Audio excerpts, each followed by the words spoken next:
Bonjour à tous. Aujourd'hui, au balado La chirurgie au féminin, nous recevons Dr Aurélie Grandchamp, R1 en orthopédie à l'Université de Sherbrooke. Nous avons bien hâte de discuter avec elle de comment se déroulent ses premiers mois en tant que R1 en orthopédie et comment elle navigue à travers les nombreux défis d'une résidence chirurgicale. Des histoires de détermination et d'excellence, passons le micro aux femmes chirurgiennes.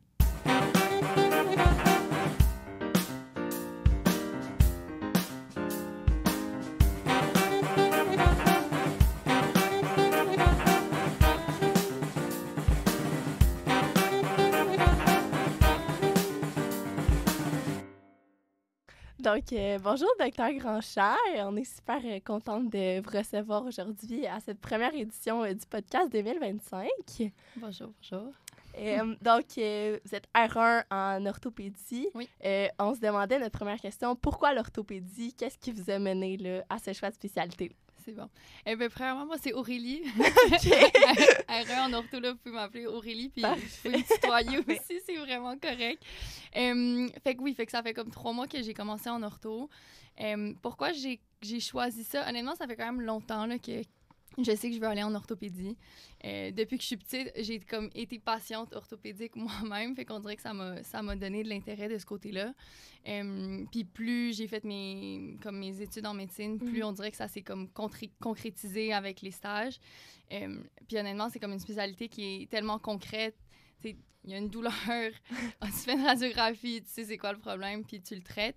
Fait que ça, je trouvais que c'était comme vraiment hands-on, tu sais c'est quoi le problème, il n'y a pas de niaisage un peu là, autour de ça.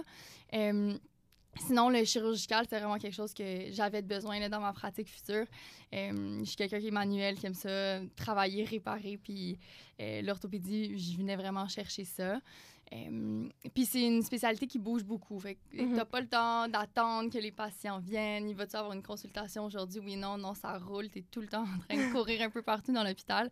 Fait que il arrive 4-5 heures, puis on dirait que ta journée, tu viens juste d'arriver à l'hôpital. Fait que ça, c'est vraiment cool pour ça. Puis ça, c'est venu dans les stages. Là. J'ai vu assez rapidement que, OK, non, je vois pas le temps passer. Genre, je suis vraiment à ma place ici. Cool. Ouais.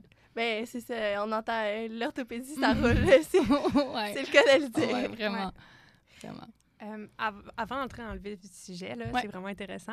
Est-ce que c'est possible de nous parler de votre parcours, dans le fond, avant la spécialité chirurgicale? Fait que dans le fond, moi, je viens de Montréal. J'ai fait mon cégep en sciences nature. J'ai fait un profil biomédical au cégep de Saint-Laurent à Montréal. On avait juste comme plus de cours de sciences humaines au lieu de physique puis de chimie comme cours optionnels. Après ça, je suis rentrée directement du cégep à l'Université de Sherbrooke. C'était un programme qui m'attirait 4 ans. Puis, je suis pas quelqu'un qui va écouter en classe de 200 personnes. Là, fait que le programme de Sherbrooke, c'est des petits cours très, très, très pratiques. Ça m'a vraiment... c'est venu me chercher. Fait que je suis venue à Sherbrooke pour ça. Après ça, pendant mon parcours, j'ai fait des stages de recherche en orthopédie. J'en ai fait à Montréal, en fait, c'est juste à Montréal que j'en ai fait, avec des médecins, en fait, qui m'ont soignée quand j'étais plus jeune. Fait que ça a été comme un contact plus facile là, que j'ai pu avoir. Sinon, à Sherbrooke, c'est sûr que j'ai fait mon stage d'orthopédie là, à l'externat, comme la plupart des gens qui sont rentrés en ortho. Puis, pendant mon externat, même chose, fait que j'ai fait un stage à Sherbrooke. J'ai fait un stage en ortho au CHUM à Montréal. Puis j'ai fait un stage en ortho au CHUL à Québec. Fait que je me suis vraiment promenée dans tous les hôpitaux. Là, il manquait juste McGill. Mais McGill, j'étais allée faire une fin de semaine comme d'observation juste pour me montrer le visage. Puis c'est pas mal ça. Puis sinon, pendant mon... C'est ça, j'ai fait des projets de recherche, mais sinon, j'ai essayé de m'impliquer dans le groupe d'intérêt en orthopédie. C'est ça. Puis, si c'était pas l'ortho, c'était quoi ton plan B? Ou si t'en avais un, si t'en avais pas? C'est la question qui C'est une excellente question. C'est ça, comme j'ai dit tantôt, j'ai toujours un peu su que je voulais aller en ortho, mais il y a beaucoup de monde qui se disent ça, je veux une telle spécialité, puis ils font le stage, puis finalement, ils n'aiment pas ça du tout. Fait que quand je suis rentrée à l'externat, j'ai quand même essayé de me garder comme l'esprit ouvert pour me dire, imagine, j'aime pas ça, j'ai toutes mis mes œufs dans un seul panier, je pense que je vais faire ça, puis là, j'aime pas ça. Au final, j'ai été chanceuse, puis j'ai vraiment aimé ça, fait que je suis restée là-dedans. J'en ai parlé un peu plus tôt, la chirurgie puis les affaires manuelles, c'était vraiment quelque chose qui venait me chercher. Fait que c'est sûr que pendant l'externat, j'ai apprécié la chirurgie générale, j'ai apprécié la chirurgie plastique, les stages que j'avais faits. J'ai appliqué en chirurgie générale puis en chirurgie plastique, puis au final, j'ai juste pas... je les ai pas classés. OK. J'ai réalisé qu'au final, c'était vraiment comme l'orthopédie que je voulais faire. Je voulais me donner une année à 100% de je rentre là-dedans. Puis là, ben, si j'avais fait, par exemple, un no-match, là, j'aurais peut-être décidé, OK, je vais peut-être mettre en deuxième choix, mettons, la chirurgie générale ou la chirurgie plastique. Mais pour cette année, je voulais vraiment comme me concentrer sur l'ortho. J'avais pas tant de plan B. Puis fait que c'était l'orthopédie ou la maîtrise. Puis j'étais vraiment en paix puis contente là, avec ce choix-là. Mais ça a fonctionné. Ouais. C'est parfait. Quand on regarde en arrière, c'était la bonne décision. Mais... ouais. OK. Ben quand même, tant mieux. Oui, vraiment. Bravo. Puis, est-ce que tu t'es quand même gardé des portes ouvertes, exemple, pendant l'externat, autres que les milieux chirurgicaux, même si tu avais quand même une bonne idée là, de ce que tu allais? Plus ou moins, honnêtement. Mon deuxième stage, c'était en gynéco. C'est quand même la chirurgie. Mais c'était comme mon deuxième stage. Mon premier, c'était en radiologie, fait que j'avais comme pas vraiment vu de patient. Mais mon deuxième, c'était en obstétrique gynécologique, puis j'avais vraiment aimé ça. Fait que je m'étais comme, on dirait qu'après ce choix-là, j'ai fait comme, oh, OK, peut-être que je vais aimer comme plein d'affaires, puis qu'au final, je vais pas aller justement en chirurgie qui est contingentée, qui me demande beaucoup de travail, qui me demande de faire de la recherche, puis continuer comme à tout m'impliquer, puis à faire beaucoup, beaucoup de choses. Mais au final, on dirait que dès que j'ai fait mon stage de médecine interne, de médecine familiale, c'était vraiment moins quelque chose qui venait me chercher. Il me manquait... Dans le bureau de médecine familiale, les journées que j'avais de chirurgie mineure, c'était comme « Yeah, c'est ma journée! » J'avais juste hâte à ça. Ouais. Tandis que le bureau, un peu moins. Fait que c'est ça. J'ai vraiment comme plus plongé dans la chirurgie, puis j'avais juste comme hâte à ces stages-là. Puis j'avais ma grille, c'était que je mange juste la chir, honnêtement. Là, pas ma médecine familiale, pas ma interne, j'avais juste la chirurgie dans mon dossier. Okay. Ouais. Puis la psy. Ah! On l'oublie. Puis, tantôt, tu disais que l'ortho, c'est une spécialité qui roule. Comment tu gères la grosse charge de travail? T'sais, on entend souvent que c'est une résidence qui est quand même difficile. C'est sûr que ça fait juste 3 mois, mais comment tu gères ça? Ben, c'est ça. C'est sûr que ça fait juste 3 mois. Fait que c'est comme le début. On dirait que j'ai comme pas accumulé de fatigue encore tant que ça. Je suis pas cernée jusqu'au bas des yeux. Mais pour l'instant, ça va. C'est sûr que il faut être organisé. J'essaie de regarder au moins la fin de semaine avant, planifier ma semaine. On a des lectures à tous les jours. On a des cours à tous les matins. Fait qu'il faut que... Puis c'est des préparations, en fait, que les patrons nous donnent. Fait que c'est des articles à lire, puis on se fait comme un peu... Pas questionner, mais on discute un peu de ces différents articles-là à tous les matins.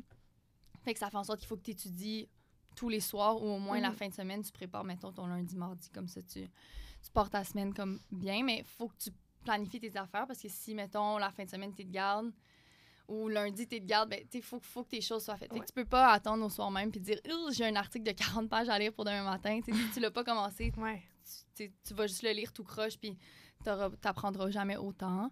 Fait que je pense que l'organisation, puis je suis quelqu'un qui est comme vraiment, vraiment, vraiment organisé.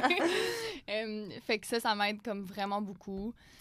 Puis autant pour les études que pour... Je planifie des trous pour aller m'entraîner, je planifie mes repas, genre, je me fais comme un menu de la semaine, genre, j'essaie de m'organiser parce que, justement, le temps que j'ai après ça, ben je veux pas être en train de courir un peu partout, puis j'ai oublié ci, j'ai oublié ça, je veux pouvoir profiter pour voir mes amis, voir ci, voir ça. Fait que je pense que l'organisation, c'est comme l'affaire que je trouve qui me sauve, là, avec cette charge de travail-là, puis aussi que j'aime ça. Je pense que personne serait capable de faire ça s'il n'aimait pas ça, là. Fait que ça aide beaucoup aussi. Puis, tu sais, ça fait juste 3 mois, c'est sûr, mais l'équilibre, quand même, est-ce que vous êtes arrivé comme à bien planifier la vie personnelle avec la vie professionnelle? Est-ce que ça rime bien? Ou? Oui, pour l'instant, comme je dis, là, ça va quand même bien. J'arrive à m'entraîner comme je veux. Je retourne souvent à Montréal ou à mon chalet dans les Laurentides voir mes parents, voir mes amis de la ville. La semaine, j'essaie de faire tout le temps comme au moins un souper avec des amis. Fait que j'arrive quand même à bien gérer le tout. Mais c'est sûr qu'il faut que je prenne le temps quand même de faire mes études puis de préparer mes cas du lendemain. Fait qu'il y a certains trucs que j'ai dû dire non déjà depuis le début. Mais honnêtement, ça c'est...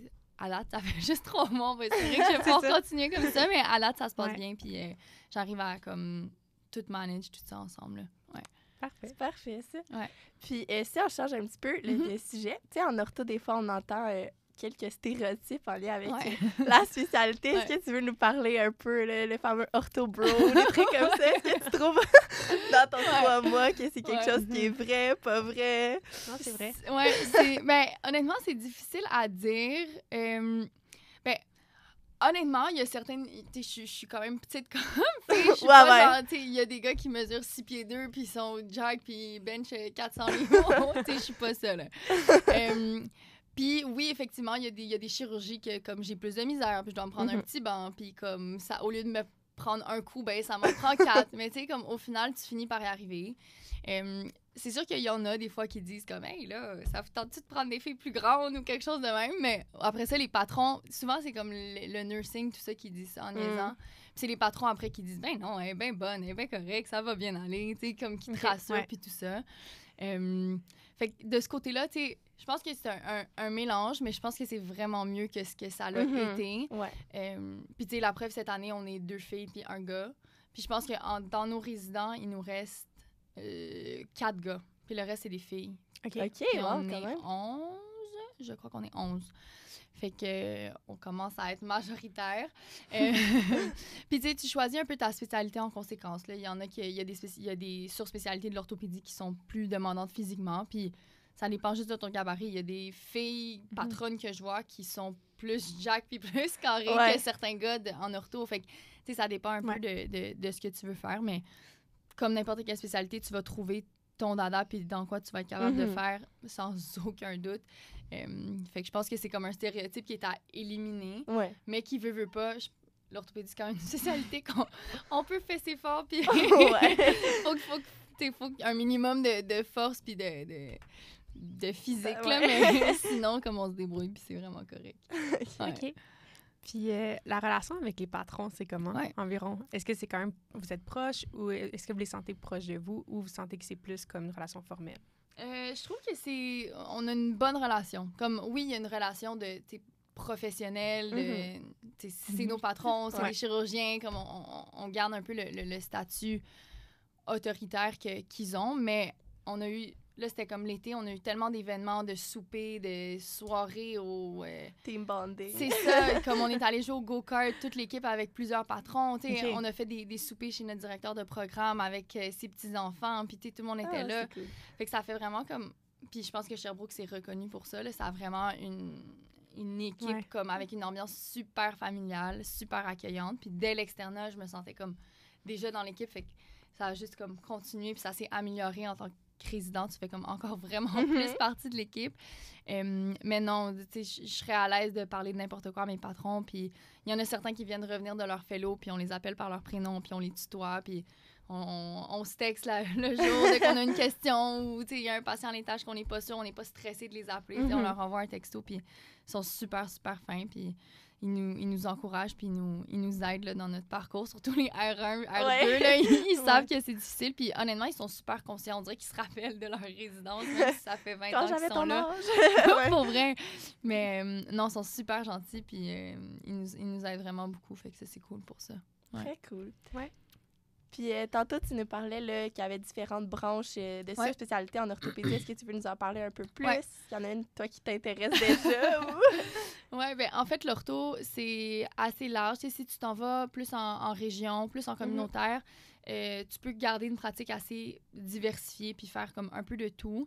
C'est sûr que dans les gros centres comme Sherbrooke, Québec, Montréal, là, tu as besoin d'une surspécialité avec 1 ou 2 fellows au minimum. Les surspécialités qu'il y a, bon, il y a sport, fait que tout ce qui est comme les chirurgies de l'épaule, du genou. Il y a pied-cheville, main-poignet, qui est comme séparé avec la plastie, mais l'orthopédie a quand même sa branche de main-poignet. Tout ce qui est prothèse, on appelle ça recon ou la reconstruction. Fait que prothèse de hanche, prothèse de genou, c'est une autre branche aussi. Puis tout ce qui est la chirurgie spinale. OK. Puis il y a une section aussi pédiatrie, fait que plus les malformations congénitales, puis toutes les pathologies un peu plus congénitales. Fait qu'il y a vraiment comme plusieurs branches que tu peux vraiment trouver ce que t'aimes. Pour l'instant, j'ai juste fait un stage. Ah, puis il y a la trauma.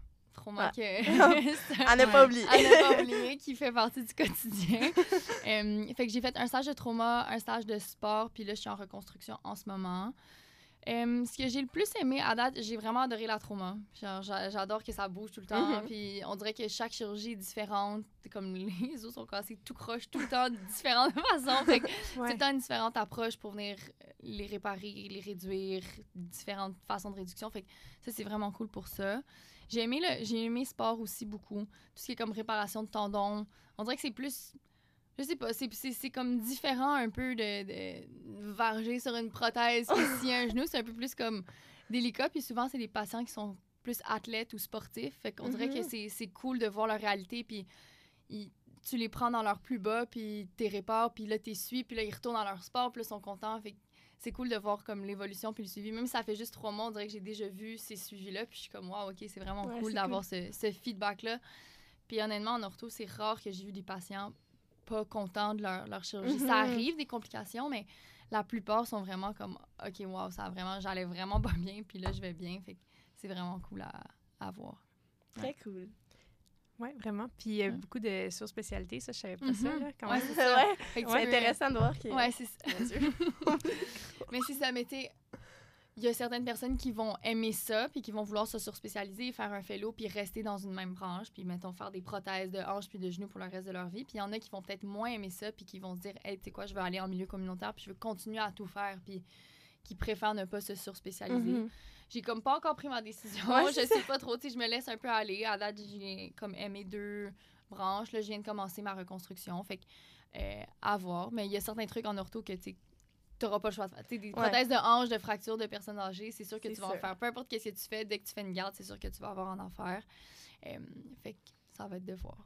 OK. Puis là, t'as dit que t'habitais sur la Rive-Nord. Est-ce que tu sais si t'aimerais plus rester pratiquer à Sherbrooke, aller plus vers Montréal, où là, c'est comme les hôpitaux avec la grosse trauma, puis tout ça, que c'est intéressant. Ouais. Mais dans le fond, moi, je viens de Montréal, de Côte-des-Neiges. Mais j'ai un chalet dans les Laurentides. Fait que j'adore mon chalet. Je suis comme tout le temps là. Dès que tu sais, c'est loin, là, j'aurais aimé savoir un chalet en Estrie. Il y a plus de neige dans les Laurentides. On est mieux là-bas. Mais tu sais, je retourne à chaque fin de semaine quasiment, même si c'est 3 heures de route. Comme, je suis comme tellement bien là. Ma famille, mes amis, ils montent tout le temps. Fait que ça, c'est cool. Pour l'instant, honnêtement, je sais pas trop. Surtout quand on sort, on sait pas trop qu'est-ce qu'on a comme poste de disponible. Ça commence à s'améliorer, là. Les patrons deviennent de plus en plus vieux. Ils prennent de plus en plus leur retraite. Fait qu'ils commencent à avoir un peu plus de postes de disponibles qu'on voit passer.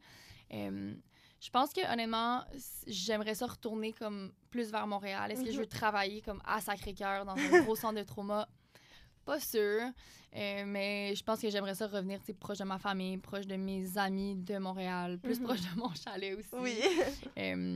Fait que c'est ça, mais tu sais, je suis pas fermée à l'idée d'autres choses, puis ça se peut que je préfère le communautaire aussi, puis que je veux pas faire 2 ans de fellow, puis que je décide d'aller un peu plus loin que ce que je connais, en fait. Là. Fait que ça va être à suivre. Ouais. C'est parfait. C'est sûr que pour ma part, je suis en première année. Donc là, c'est loin pour moi, puis c'est un peu vague, mais le fellowship, vous en avez un petit peu parlé tantôt. Je sais que ça se fait à l'extérieur, mais est-ce que c'est de quoi qui est obligatoire dans votre spécialité après? Ben ça a dépassé. Ça fait que si tu t'en vas travailler, j'en connais mon le R5 qui vient de partir. Lui, il a pas fait de fellow, puis il est allé à Amos travailler. OK. Fait que si tu vas en région un peu plus éloignée, t'as pas besoin de fellow. Mais par exemple, mon R5, actuellement, il va rejoindre son autre ami qui est à Amos, mais lui, il a décidé de faire un fellow. Parce que ça lui tentait, il y avait comme un intérêt pour, mais il aurait pu ne pas en avoir un, puis juste aller travailler là. Par contre, dès que tu t'en vas à Sherbrooke, Montréal, Québec, on en a besoin d'un. Puis maintenant, même rendu, t'es Chicoutimi, tu t'en vas à Drummond ou à Victo, t'as besoin d'un fellow. Je sais pas trop comment les gens choisissent leur fellow. Là. Des fois, j'entends « je regarde les postes disponibles, puis selon les postes disponibles qui m'intéressent, ben je fais un fellow dans ce qu'ils demandent. » Parce que souvent, c'est, mettons, on reçoit des courriels, là, on cherche un orthopédiste au CHUM en chirurgie spinale dans 2 ans. Fait que là, peut-être qu'il y en a qui regardent ça puis sont comme « je vais aller faire un fellow en chirurgie spinale parce que c'est dans cet hôpital-là je veux travailler puis je veux retourner à Montréal puis tout ça. » Fait que peut-être qu'il y en a qui choisissent de ce côté-là. Je pense pas que quelqu'un changerait complètement. Non. Il aime pas penser de ça à faire le fellowship, mais c'est ça. Fait que je pense que c'est quand même... C'est 50 résidences, mais il faut s'attendre quand même à faire un an des fois 2 là, de fellow. Puis oui, comme tu as dit, c'est souvent à l'extérieur, mais il y en a qui vont à Toronto, aux États-Unis, Vancouver. Ouais, c'est ça. Pas besoin d'être en Australie, mais ça peut être cool aussi. Là, ça peut être une expérience. À Sherbrooke, il y a beaucoup de patrons en fait, qui ont fait leur fellow en Australie. Ah ouais? Il y a comme un lien qui s'est fait là, je sais pas pourquoi. Okay. Mais il y en a une couple qui reviennent de fellow d'Australie, fait que ça peut être cool. Il y en a qui vont en Europe, ou sinon ça reste comme Amérique du Nord. Puis c'est ça. Mais puis c'est 1 an habituellement. Des fois, il y en a qui font comme 2-6 mois. Puis tu choisis, tu fais justement là, des prothèses, tu choisis un peu ta surspécialité, puis tu t'en vas là-dedans pour 6 mois, 1 an, 2 ans. Puis, ouais. Okay. Fait que ça permet dans le fond de bonifier ton CV, puis en même temps d'acquérir l'expérience nécessaire pour la job. Exact. Okay. C'est ça. Bon. Puis souvent, tu vas avec un peu des sommités, puis il y a comme plus de débit, fait que tu vois les complications, tu vois les tips and tricks qu'eux qui te donnent, fait que tu reviens avec comme un gros gabarit quand même. Puis mettons, Sherbrooke, ils reçoivent des fellows aussi. En ce moment, on a un fellow de l'Argentine. Je sais, ouais, mais on a des fellows d'ailleurs qui viennent pour après ça retourner dans leur pays pour aller pratiquer. Fait qu'ils viennent acquérir des compétences ici pour les ramener dans leur pays. Fait que c'est un peu le même principe que nous on fait quand on va ailleurs. C'est cool à voir. Ouais. Ah, c'est vraiment intéressant. Puis là, moi, je suis en 3e année. Je commence l'externat bientôt. Puis il y en a sûrement qui nous écoutent qui commencent l'externat aussi. Je sais pas si tu avais des conseils pour quelqu'un qui envisage peut-être l'orthopédie ou juste une spécialité chirurgicale, vu que tu avais une grille très chirurgicale à nous donner. Ben c'est sûr qu'il y a une partie de chance là, dans tout ça. Il faut que tu aies tes stages, il faut que tu aies tes stages dans les bons milieux. Fait que c'est sûr qu'il y a ça qui joue beaucoup, mais je pense que, de garder ses portes ouvertes là, un peu. Je pense que il y a beaucoup de monde qui se sont fait avoir puis ils ont vraiment comme se sont concentrés sur une spécialité puis ils ont fait leur stage puis au final ils n'ont pas aimé ça. Fait que je pense de garder l'esprit ouvert puis d'y aller stage par stage puis de se donner stage par stage. Le stage de psychiatrie, je vais pas dire qu'il est autant important que ton stage d'ortho, mais il est autant important. Tu dois être bonne puis avoir des bons commentaires pareil. Fait que ça c'est juste d'être intéressé, d'aimer ça. Puis même pour toi, ton stage va passer tellement plus vite si tu essaies d'aimer ça puis que c'est le fun. Puis au final, tout est le fun. Là, tu trouves du positif dans tout. C'est ça, tout le temps. Fait que ça. Puis sinon, essayer de garder un équilibre de vie. Là. C'est tellement facile de faire plus puis juste travailler. Puis il n'y a pas de fin. Honnêtement, en médecine, tu fais ton externat, tu fais ta résidence, tu deviens patron. Il y a pas de... tu peux travailler 24 heures sur 24 si tu veux, puis il va encore te rester des choses à faire. Fait à un moment donné, il faut que tu sois capable de tracer toi-même ta ligne puis de dire ça suffit là, je pense à moi. M'en va en vélo. Exact. Ça va juste faire en sorte que le lendemain, tu vas être plus saine, plus concentrée, tu vas avoir plus de fun, tu vas avoir hâte de retourner travailler. Puis, fait que c'est ça. Puis sinon, au niveau des stages, c'est sûr que l'idéal, c'est de se faire voir dans les gros milieux, là, les milieux qui sont sur les comités de décision des crimes. Mais comme j'ai dit, c'est souvent de la chance. Mais entre 2 stages, si jamais vous avez la chance de pouvoir choisir entre 2 stages, 100% là, d'aller dans un milieu qu'il y a des membres du comité décisionnel, c'est ça. On va là. Ouais. Puis ton processus CARMS, là, comment est-ce que... comment ça a marché? Je m'étais fait dire par les plus vieux de demander des lettres à tout le monde dès le début. C'était vraiment une bonne idée parce que les patrons, ils répondent pas tout à leur courriel quand c'est rendu le temps du CARMS. Fait que j'ai peut-être reçu la moitié des lettres qu'il me fallait, puis c'est pas... Peut-être que ça leur tentait pas de me faire, puis qu'ils m'auraient pas tant aimé, mais qu'ils m'ont pas répondu, mais c'est juste... Il y en a plein, là, de mes amis qui étaient comme « Ah, lui, il m'a pas répondu » puis de regarder aussi les critères de CARMS. Fait que, mettons, en ortho, ça demandait 3 lettres de recommandation. Mais si tu demandes juste à 3 patrons, t'es flush. Fait que s'il y en a un qui répond pas, ben tu peux juste même pas appliquer. Fait que ça, c'était comme important de le faire d'avance. Fait que de regarder un peu les critères. Puis CARMS, ils ouvrent d'avance. Puis tu te fies aux années d'avant. Puis de demander tes lettres un petit peu plus... un peu à tout le monde, tout le temps. Puis... Des fois, c'est 2-3 jours que tu passes avec un patron puis tu demandes une lettre. C'est pas besoin de passer 1 semaine et demie parce que tu n'auras pas 1 semaine et demie. Avec un seul patron, ça bouge tout le temps. Fait que, si tu as 2-3 jours, là, tu demandes ta lettre puis c'est parfait. Puis sinon, c'est quand même de se préparer d'avance, honnêtement, de faire tes lettres pas tes lettres de recommandation, tes lettres de motivation. Fait qu'écrire des brouillons, puis essayer d'écrire, puis d'essayer d'être un peu original, mais pas trop. Mais juste de commencer un peu d'avance, parce que sinon, ça arrive vite, puis t'as des examens en même temps, t'as ci, t'as ça. Fait que d'essayer de te prévoir encore un peu d'avance, puis d'essayer de...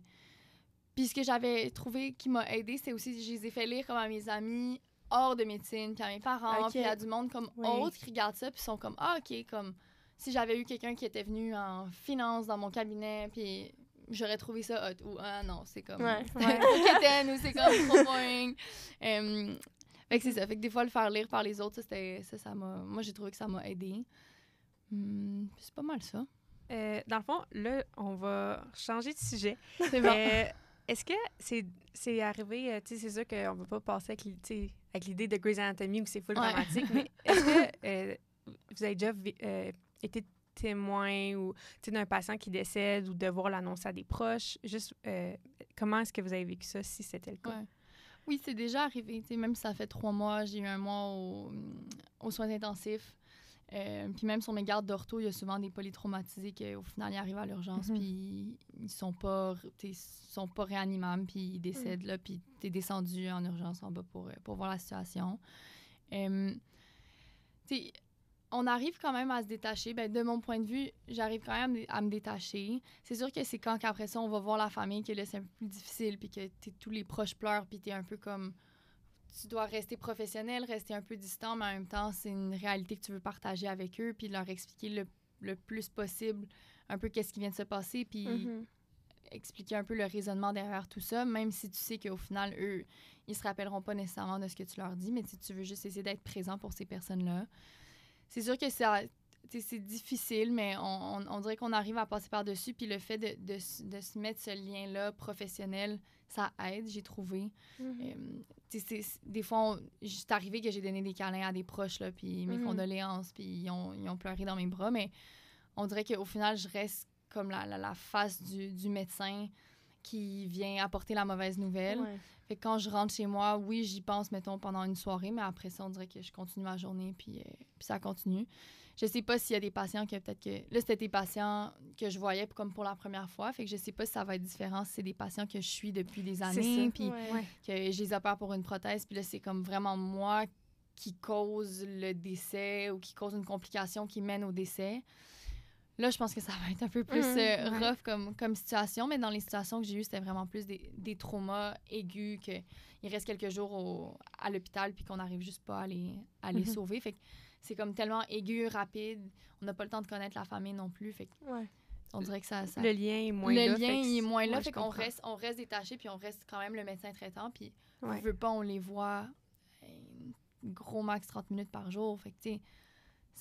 on reste quand même détaché puis distant de ces patients-là, tout en essayant d'être comme le plus impliqué le plus là, mais je pense que vous comprenez ce que je veux dire. Que c'est important. On passe pas la journée, il y a l'équipe de l'étage, les infirmières, les physios, tout ça, ils passent bien plus de temps avec les patients que nous qui tournons à 6h30, on réveille les patients, puis... on continue. Puis rebrasser ça non plus pendant beaucoup de jours, puis des semaines, c'est pas mieux non plus pour le médecin, puis son autre approche avec les autres patients et tout. Exact. Ouais, je comprends. Ça va pas être évident. Là. Non, c'est ça. Ouais. C'est bien.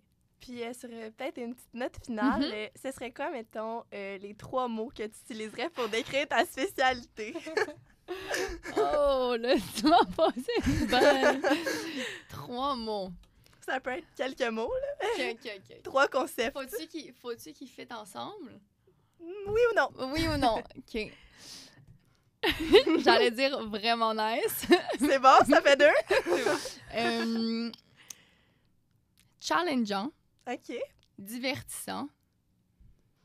Et amusant. Okay. Ben, c'est parfait! C'est bon. Je dirais ça. Ouais. J'ai vraiment du fun avec l'équipe dans ce milieu-là. Fait que, ouais.